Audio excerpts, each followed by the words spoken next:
Oiê, bom dia. Como toda crise e toda mudança de era, essa pandemia ela trouxe muita coisa nova. E dentre essas muitas coisas novas, muitas empresas tradicionais fecharam as portas, de todos os tamanhos, e muitas empresas novas surgiram e crescem rapidamente, tá?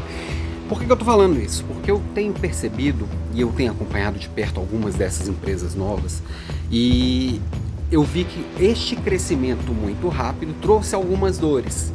Mas e de onde vêm essas dores? E por que isso é importante para que nós líderes tenhamos um olhar amplo e aprender com isso, né? É porque como foi crescendo meio que desordenadamente, essas empresas cresceram sem processos, tá? E por que eu sou tão defensor de processos e ao mesmo tempo tão crítico deles? Como que dá para ser isso? Eu acredito que processos bem desenhados e o líder que tem esse olhar de entender o que está acontecendo, entender o que precisa ser feito, entregar papéis e responsabilidades, construir bons fluxos de informação e de atividades, isso vai otimizar muito e vai conseguir dar uma produtividade imensa, vai conseguir dar um foco importante, vai conseguir delimitar e organizar mesmo qualquer negócio. Porém, todavia, contudo, qual que é o lado sombra disso, né? Para poder fazer isso, a gente precisa criar alguns documentos, vamos dizer assim, que podem vir em diversos formatos, né?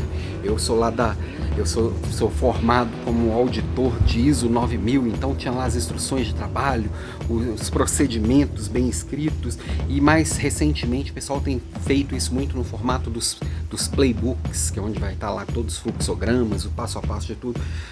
Isso é legal, eu não estou falando que isso é ruim, muito antes pelo contrário.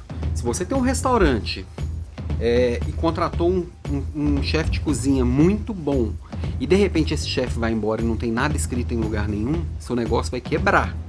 Você vai fechar as portas, porque o conhecimento estava na pessoa e não na operação, e não no processo, e não no sistema.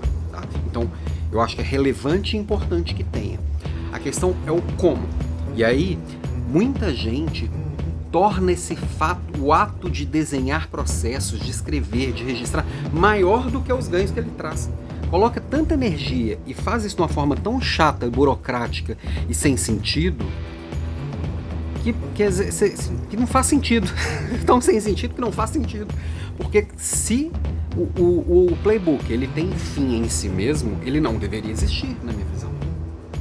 A gente precisa ter clareza. Por exemplo, se eu tivesse um restaurante com um chefe de cozinha, eu faria muita questão de ter todas as fichas técnicas de todos os pratos, de ter os procedimentos bem documentados, porque o conhecimento ele não tem que ser da pessoa, ele tem que ser do processo.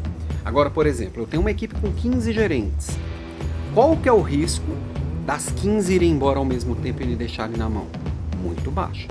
E eu tenho outras pessoas fazendo o trabalho delas no Brasil. Ou seja, o conhecimento ele está no processo. Eu não preciso de um playbook. Eu não preciso de um manual de instruções. Entendeu? É óbvio que se eu tiver isso organizado de uma forma para facilitar um treinamento, ajuda. Só que eu vou gastar tempo e energia para desenhar um processo muito minucioso, com um monte de fluxograma. Não vale a pena. E aí cada líder tem que entender o que vale a pena e o que não vale. E eu falei que não vale a pena desenhar o processo. Não estou falando que não vale a pena ter processo. Não, os processos eles têm que ser claros, nem que seja falados de uma pessoa para outra e esteja muito mais na linguagem do que nos manuais, tá? Então minha provocação de hoje é, você líder, você tem que entender muito de pessoas, porque o mundo pós-digital exige isso.